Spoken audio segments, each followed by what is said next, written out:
रविवार स्पेशल बनवूया पुन्हा एक रेसिपी। यासाठी मी घेतले आहे 2 कांदे, त्याचं वाटण करून घेतलं आहे, अद्रक लसूण पण घेतलं आहे, त्याचं पण वाटण केलं आणि खडे मसाले, तसेच एक टमाटर घेतलं होतं, धणे पावडर, सूरज मसाला, हळद आणि तिखट आणि मीठ चवीनुसार। आणि हे घेतलं आहे आपण खिमा बकऱ्याचं आहे, तुम्ही पण घ्या तुमच्या इच्छेनुसार, चिकनचं पण घेऊ शकता। आणि ठेवलं होतं तेल गरम करायला। तेल लगेच गरम झाल्यानंतर लगेच घातले ते वाटण केलेले मसाले घालून झाले की त्याला छान फिरवत राहायचं, आपण मध्ये मध्ये फिरवत राहायचं। फिरवून झाले की परत त्यामध्ये घालायचे टमाटर, लगेच ते फिरवून झाल्यानंतर टमाटर घालून घ्यायचे आणि त्यांना पण फिरवायचं।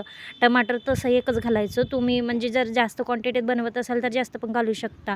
आणि हे आपण जे मसाले काढून ठेवले होते ते घातले मी त्यामध्ये सगळेच, आणि ते घालून झाल्यानंतर फिरवत राहायचं त्याला व्यवस्थित। आणि जळू नये म्हणून नाही का थोडंसं पाणी घालायचं त्यामध्ये, तुम्ही पण घालायचं, कारण भांड्याला नको लागायला ना ते तिखट, त्याच्यामुळे तुम्ही घालायचं त्यामध्ये पाणी घालून झालं की एकदम जास्त प्रमाणात नाही घालायचं बरं का, थोडं एखादी वाटी वगैरे, आणि मग लगेच घालून घ्यायचं खिमा। हे कोवडेलं होतं बरं, म्हणजे जठर नव्हतं, त्याच्यामुळे मी डायरेक्ट यामध्येच घातलं। तुम्ही आधी बाजूला उकडून ठेवू शकता जर जठर असेल तर बकरं, आणि त्याची तुम्ही म्हणजे शिजायची काळजी घ्यायची। जर आपल्याला वाटत आहे की हे शिजत नाही आहे व्यवस्थित तर तुम्ही पाणी थोडंसं प्रमाण वाढवू शकता पाण्याचा।